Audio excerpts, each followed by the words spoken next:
Hi, and welcome to the Free Your Spirit podcast. I'm your guide, Carole Frey, founder of Free Spirited Wanderer, a conscious wellness business of yoga retreats, lifestyle coaching, and yoga teacher mentorship.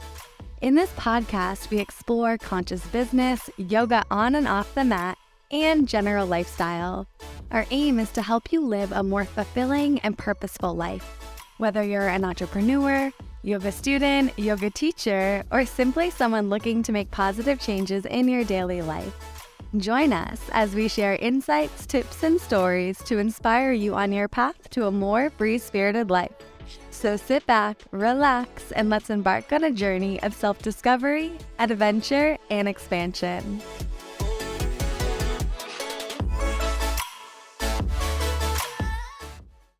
Hello, everybody, and welcome back to the Free Your Spirit podcast. I'm your host, Carole Frey.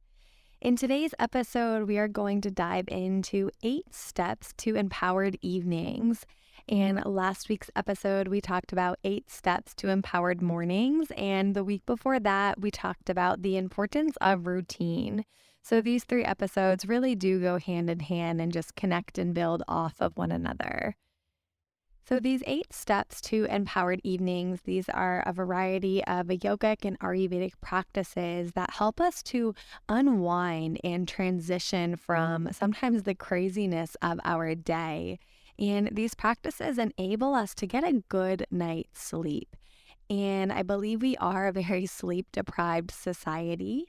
And it's really hard for us to accomplish our goals when we're sleep deprived. It's hard for us to go out and be the fullest expressions of ourselves when we are lacking that sleep. And we also know how we can get irritable and we just feel that fatigue and that exhaustion, perhaps more anxiety, all these other things that build up when we don't have that proper sleep.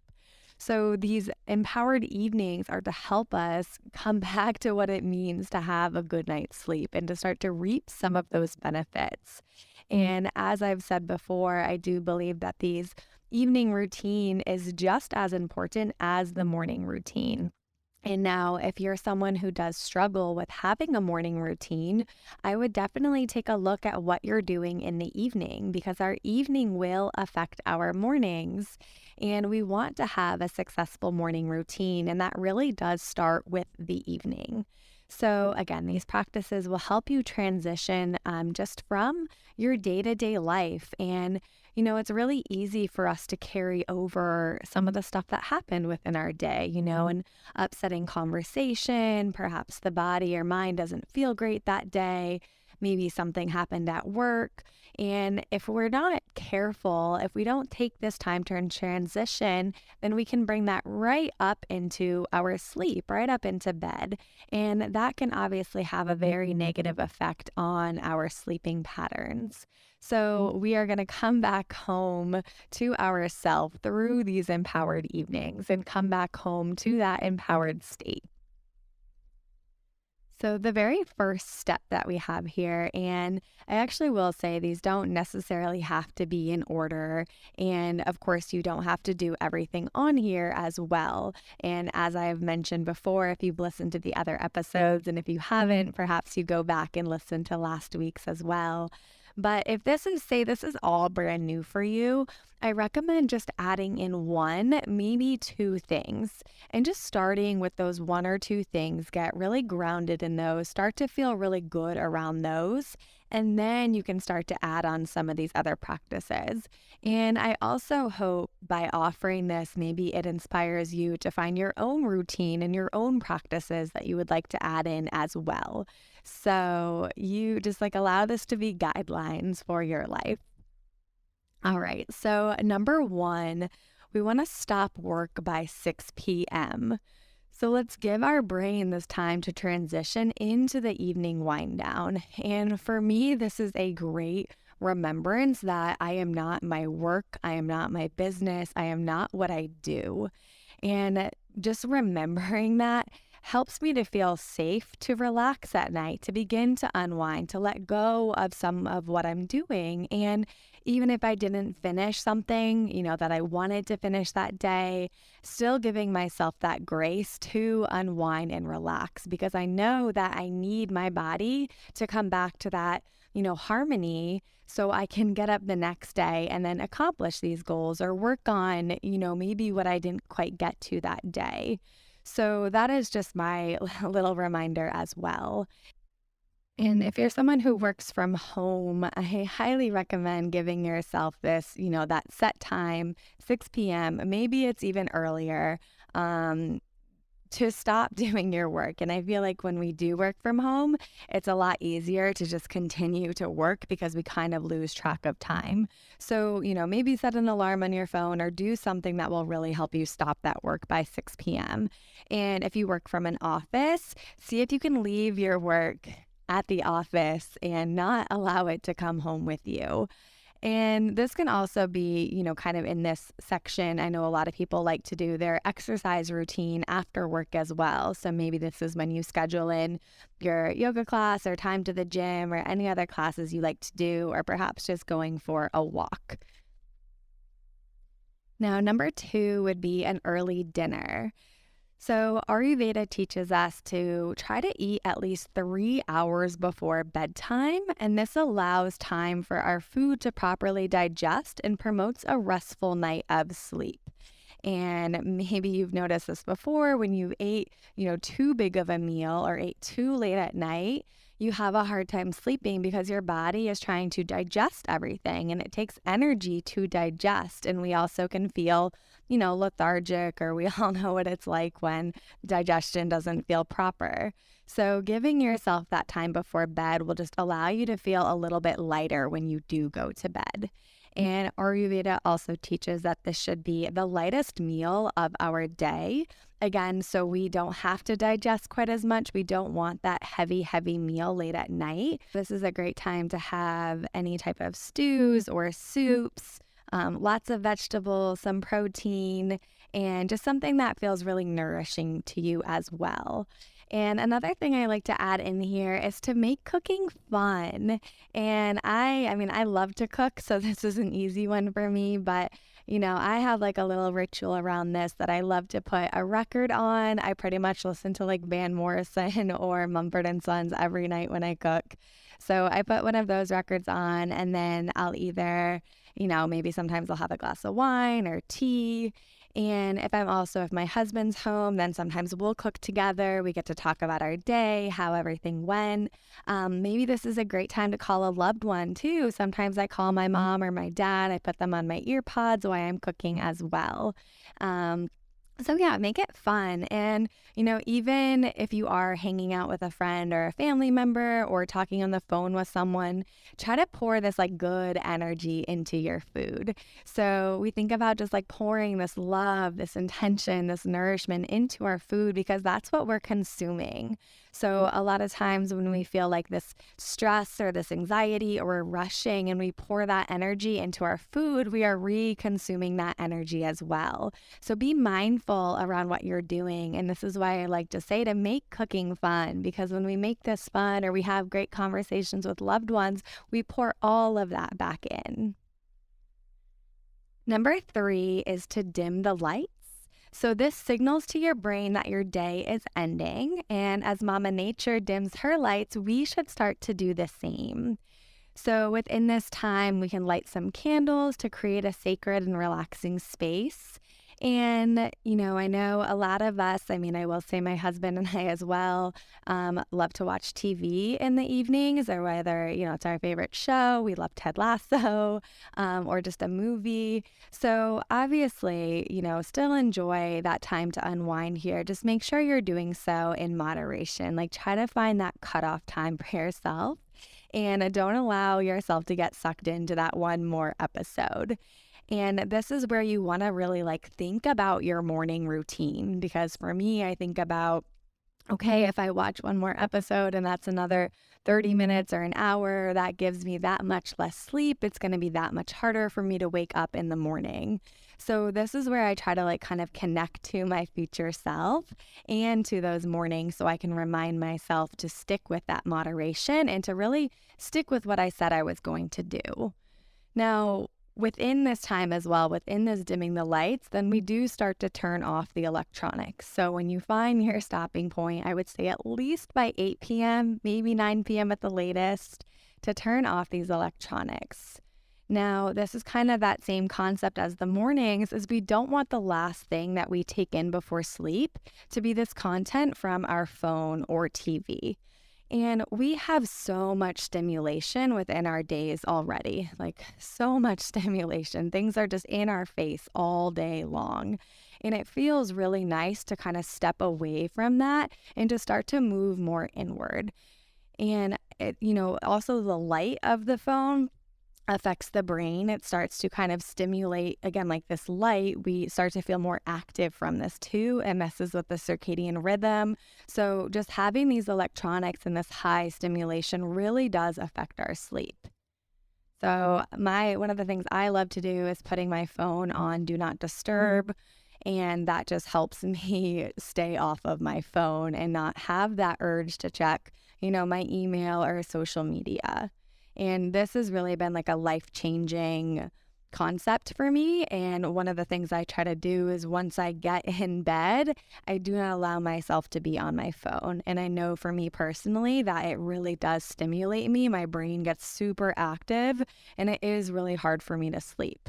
Or I've also had those situations where I read something or see something that's really upsetting, and then that just sticks with me throughout the entire night. It creates more stress, more anxiety, which then obviously does not help me sleep either.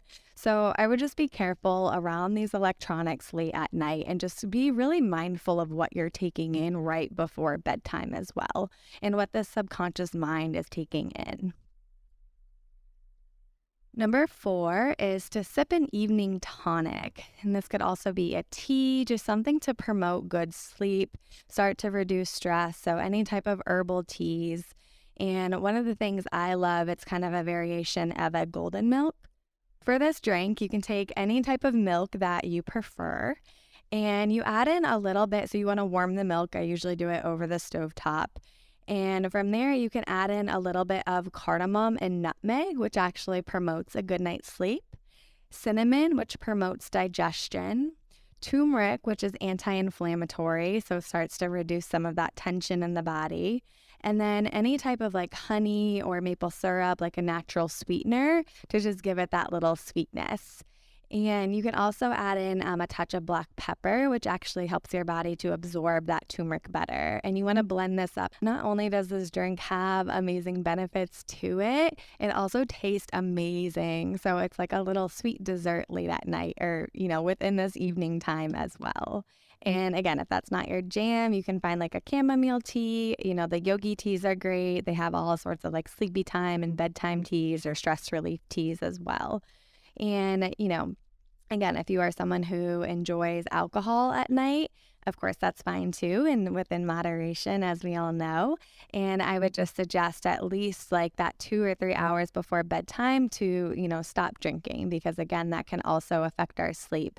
And a lot of this is trial and error. So, you check in with your body, see what you notice. But if you do notice those patterns of, hey, when I drink wine an hour before bed, I have a headache. I just notice that I don't sleep well. And that's where we have to find that courage to change these patterns that are no longer serving us. And if you can drink a small glass of wine an hour before bed and you don't notice anything and it actually helps you to sleep, then keep doing that. That's fine too. So again, this is trial and error. And a lot of these practices are just getting to know yourself on a deeper level. And again, when we recognize that we need change, it's finding the courage to take that change rather than just sitting in this discomfort or continuing to think about how we need to change something that we are not changing. And I'm sure we have all been there before. I know I have been. Number 5 is a light yoga practice. This can be something that is super simple to calm your mind and begin to release tension, a lot of times when we're really sore or our body feels really tense, it is harder to sleep. So doing this light practice can be really beneficial to start to unwind the body and the mind's tension. And this can be like literally done on the carpet or right next to your bed. You don't even need a yoga mat. Just whatever you're wearing is fine. And just either some child's pose, cat and cows. I love adding in puppy pose and then going onto my back for, some twist and happy baby.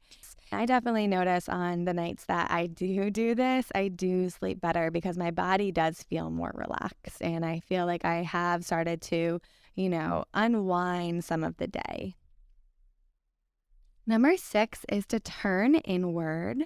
So there's a few different things we can do here, and all of these practices help us to enter a meditative state, clear the mind of negativity, and connects us to our higher self. So one of the things you can do is to journal, and this is just to reflect on your day, perhaps writing down any goals that you have, any intentions, anything else you want to touch on. And this is just a great way to see, how your day went, to notice where there's room for growth, to notice what felt really good. You can add in like a list of gratitude here. Or you can just do like this conscious stream of thought, just pen to paper and write whatever comes to mind. Another option would be Nadi Shodhana, that alternate nostril breathing I spoke of last week. And this is just a great way to calm your nervous system. And the last one I have here, this is one of my favorites, is prayer. And this can be gratitude practice. They say that if the only prayer you ever do in your lifetime is gratitude, that is enough. So you can add that in here, or you could do a mantra, and this could be with working with a mala, or it could be like a prayer to a deity that you're working with. And if you do have a mantra that you are working with or something that you would like to choose, they recommend doing that for 40 consecutive days. And perhaps I'll have another episode where we dive a little bit deeper into mantras and malas and how we can work with them. But they are just like, especially when we have something in particular we're working with in our life, these mantras are just a great way to, again, connect us back to our higher self, to, remind us that everything is going to be okay, to shift our energy from that negativity into more of this empowered state, and just to come back home to ourself. Number 7 is nourishing personal care. And these are a lot of things I'm assuming that you already do. And this could be taking a hot bath or a shower, washing your face, brushing your teeth, a self-massage, that abhyanga that we spoke about last week. And then just like laying out clean clothes for the morning, and perhaps any other type of like organization that will help you for the next day. So for me, I love taking this time to kind of put things away in the evening. So I like to make sure that the kitchen is clean, things are back to where they're supposed to be, blankets are folded, pillows are where they are.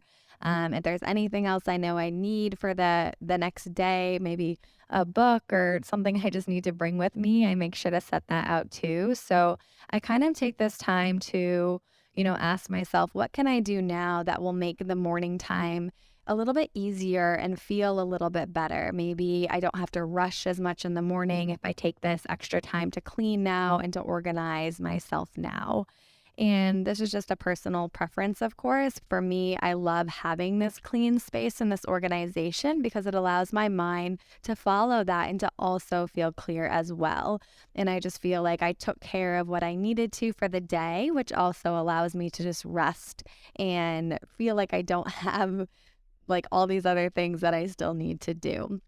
So that is just something for me. So if there's anything else around this time that you like to add in, please do so. This is just like this personal care for you. And try to also continue to be present as you move through this, just for that extra act of self-love. And the last thing you can kind of think of here is, what is the last thing you want to take in before bed? So for me, I love to read an uplifting book, something that makes me smile or laugh or just inspires me. And then also reading at night does help me sleep better. I do fall asleep quicker from that. So just think, like, is there anything here that you can add in that will just contribute to a good night's sleep? Some people I know like to listen to these like deep sleep tracks, kind of like a meditation. And Rod Stryker has some on the Sanctuary app. But again, like we come back to that subconscious mind that is really, really active and open in this evening time. So we want to be really intentional about the last thing we do before bed. Now, this could also be some of these practices before of turning inward. So I actually love to do a lot of these in bed already. I love to journal in bed, to do that Nadi Shodhana or prayer with my mala. So that's where I personally do these. And that is like those practices are the last things that I want before I fall asleep. Like I want to be in that, clear of negativity and connected to my higher self, and that just to be in that meditative state before I fall asleep to the best of my ability. All right, number 8. So last one, this is bed by 10 p.m. Okay, so we want to get 7 to 8 hours of sleep. And maybe you've noticed before that after 10:30 p.m., you start to kind of get that second wind. And this is actually because our metabolic energy that our body uses to detoxify while sleeping diverts into this mental energy. And that enables us, we feel more awake and more activated. So our body detoxifies and rejuvenates from 10 p.m. to 2 a.m. So when we stay up late, we're literally missing out on that beauty rest. And this is something that Katie Silcox talks about in her book, Healthy, Happy, Sexy. I highly recommend this book if you are interested in these Ayurvedic practices and would like to dive into some of this work a little bit deeper. All right. And so if 10 p.m. sounds crazy to you, so we use this 15-minute rule for going to bed earlier. So if you go to bed at midnight, see if you can go to bed at 11:45 a.m. And then next you know, you're going to bed at 11:30 a.m. and then slowly working up a little bit earlier than that. Now, again, everyone has different schedules, different lifestyles. So maybe, you work late at a restaurant and you don't get home until 10 p.m. So one thing I would recommend, I used to work in a restaurant and had those late nights, and it can be really challenging to find a routine and, to get a good night's sleep. So I would still give yourself this time to unwind and transition from your day. And a lot of times your body just naturally wants that. It is really hard to get home and instantly go to bed. I've tried that before, even recently after teaching like an evening workshop, getting home by 8 p.m., but still trying to go to bed right away. And I still felt kind of wound up. And I skipped a lot of these practices and things that I do because I wanted to try to get to bed at the time I like to go to bed. But it kind of backfired because I was still just in this state of my day, and I hadn't taken that transition time. So if you do get home a little bit later, this 10 p.m. is hard, I would still try to find this period of wind down and transition, and to maybe add in like at least a couple of these practices that serve you the most and that will help you, again, transition and get to bed a little bit earlier. So these are our 8 steps to empowered evenings, these practices to promote a good night's sleep, to help us feel well rested so we can go out and crush those goals, so we can live our dharma, so we can be the best version of ourselves for ourselves and others. And again, you don't need to do all of these 8 steps right away, or you don't ever need to do all of these 8 steps. I think picking even 3 of them and doing them consistently is amazing. So you find what works best for you, and maybe you have a couple other things that you like to add in here as well. And the thing I think of with this, so with some of these practices of like turning inward, where we have this prayer, this meditation, breath work, journaling, reading, these different practices, I don't do all of these every night. And one of these practices I've learned to do is, okay, what does my body, mind, and spirit need tonight? And it might be different than what it did need the night before. And the reason why is because our days are different. Our energy and mood can be different. So sometimes that mantra, that prayer is really, really what I need. And sometimes I just need to read something funny and just, Yeah, just read something funny. So again, like check in with where you are within the evenings. And, this for me, like the consistency is coming back to this empowered state. The consistency is coming home to myself to feel grounded, to feel that love. And again, just to get a good night's sleep to then prepare me for my next day as well.